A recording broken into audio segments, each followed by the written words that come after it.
Well, folks, I am officially off of the injections. It's been 8 days, and since I had my last injection, first things first, I lost 38 pounds in what I believe was 6 months. Let's say August, October, December, January, February.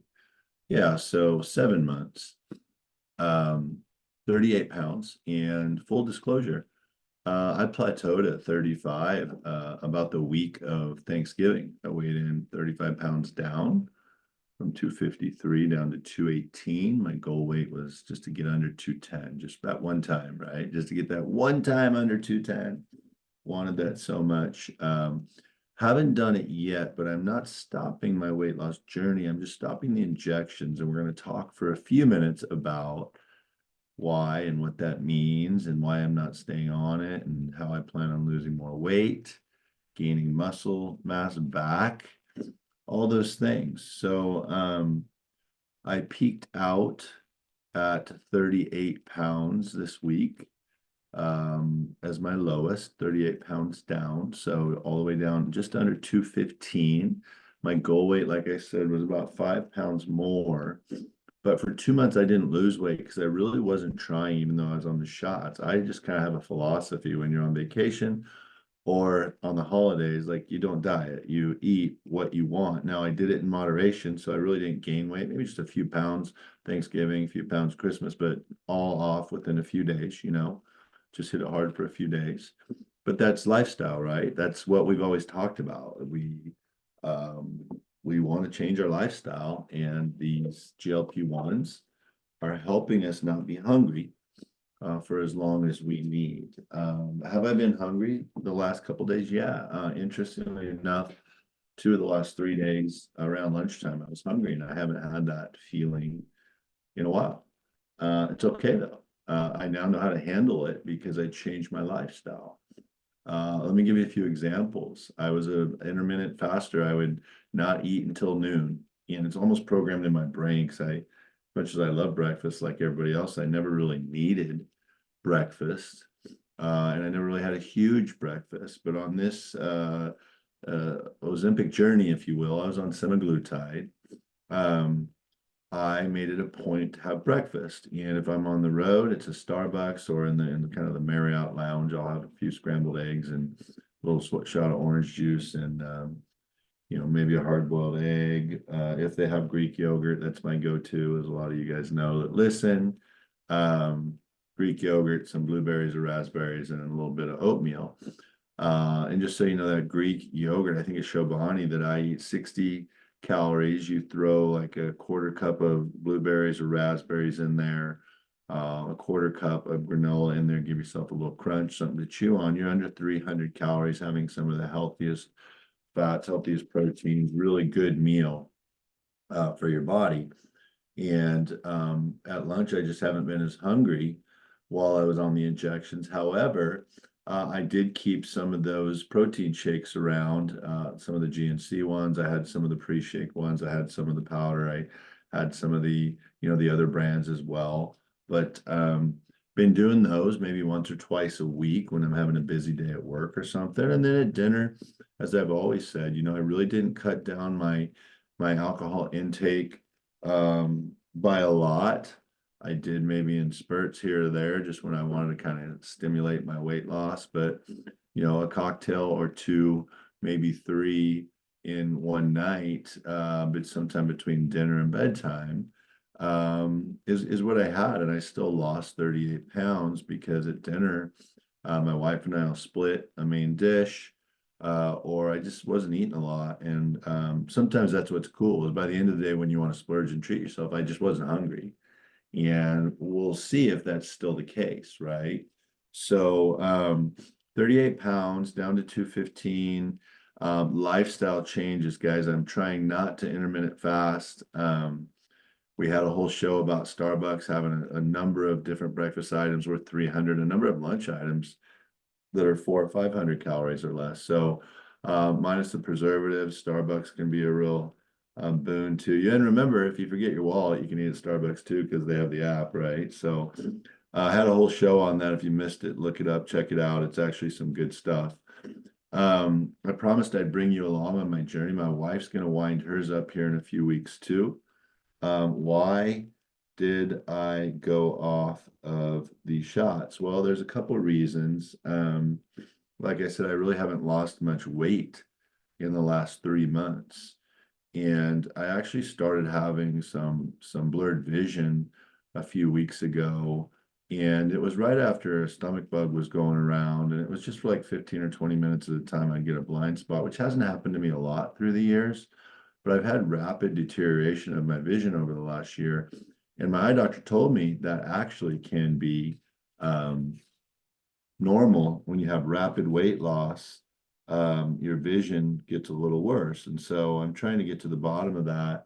But also, when I started having a couple blind spots, I had like 3 in a week for just like 15 or 20 minutes, which, like I said, has only happened to me through the years. If I was sick with a stomach bug or something or dehydrated, I usually just drink a bunch of water real quick, throw some almonds down or something, and it's better, which it was this time too. But it just kind of freaked me out a little bit to say, hey, this muscle deterioration, I feel like I can see that because I haven't been in the weight room and I want to start working out with weights. And now I have this vision thing and I'm just kind of stagnant on the diet. So let's just end it and let's go to part 2 of the journey, right? And so I'm on day 1 of part 2. Have had a little hunger, but it's something I'm going to conquer. Um, and I'm going to start exercising with weight training. And if you haven't listened to all the shows, you should. Okay. But we've talked a lot about some of the early research on GLP-1 agonists and dual agonists. Okay. And now Zepbound's out, supposed to be the highest selling drug of all time very soon. As of December, it's available on the market. Zepbound. Okay. You got dual agonists now, 2 different ways that you're being told that you're not hungry. But the early research shows that your body is burning more muscle than it has in the past with other diets. For example, other diets, usually you would burn like about 78 to 80% fat and 20% muscle. With the GLP-1 agonist, it looks like that number's closer to 30%, maybe 30 to 34% muscle. And so I'm looking in the mirror. I'm putting on shirts that were tight here before, like really tight, and saying, are they still tight? And I'm ready to hit the weights. Plus, we just had daylight savings, so I feel like the days are longer. I'll have more energy. I'm gonna hit the weights, kick up my exercise for sure. So, what does this mean? I'm gonna keep you guys apprised, okay, um, of my journey and my weight loss. I still am gonna get down those 5 pounds. I'm determined to do it. I made a lifestyle change. I want to do things differently. That was the whole point of this. My wife and I are doing it together. We want to lose that weight and keep it off. She's still more than 50 pounds down. She looks great. She looked great before, but she's been trying to shed this weight for years, and now she has. So, really excited about that. So, I'm going to do weight training at least 2 days a week, if not 3, in addition to some cardio. I'm going to keep the same diet I've had. Small healthy breakfast, under 300 calories. A lot of times, like I said, Greek yogurt, berries, a little bit of granola. Lunchtime, either do a salad with some meat, protein. I like to do like a taco salad, dressing on the side, or taco salad with salsa, things like that. No shell for lunch. If I do have a sandwich, I usually will take one of the pieces of bread off just to be a little more conscious of the carbs I'm consuming and calories as well. I've started to look a lot more at menus when I'm out or working for soup, clear soup, um, because I know that can help too. The protein shakes, keeping them handy. So all those things are what I'm going to focus on my journey. Now, I will tell you, and you've heard me say this before, springtime's coming. In fact, this weekend we're going out on the boat for the first time. We're lake people. We have a boat. Our kids are all in college. Their friends come out. We got a place in Havasu. We go out to Lake Havasu. And when you're on the boat and hanging out at the lake, you tend to snack a little bit. And as the day gets on and you're back to shore and park the boat, you consume some adult beverages at times. And so we tend to gain weight. My wife and I have in June and July and maybe a little bit in August through the years because we're on the lake a lot and we're traveling. And again, we have that rule, holidays and vacation, no dieting, right? You can still eat smart and do things in moderation.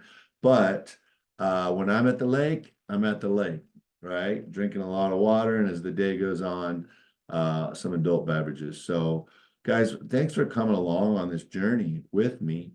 The podcast is still doing great. We're getting 2,000 downloads a week. If you know somebody to be a good guest, please reach out to us. We would love to have doctors and other nutritionists and others on the show to talk about, the growing body of research and what we're learning. If you know anyone, reach out. We're also looking for a sponsor, somebody that might co-host the show with me. Yeah, if you could just refer to a friend, tell them about our show and listen to the other episodes. Another friend called me last week. I said, hey, you got to listen to the show, the 4 things to do before you start your injection journey. And it's 4 simple steps. It starts with calling your doctor. We always talk about that, right? And I do know several people whose doctor or nurse practitioner, whoever they went to see, said, well, you don't qualify, you don't have enough body fat, or you have a thyroid issue, or whatever it might be. So there are providers, distributors online that are going to help you get around those things if that's what you wanted. I'm not sure those are the right providers to recommend, but those are the things that we've tried to cover on this show to help you out. So thanks so much for coming along on this journey. I am officially on to step 2 of my Ozempic journey. Exciting news, guys. I am off the injections. I am starting step 2 of my journey, which is the post-injection lifestyle diet. And I'm still going to try and lose 5 more pounds. So join me on the journey. Listen to the other podcasts. Thanks for joining me. Dr. Josh Luke. This is the Weight Loss Injection Revolution podcast.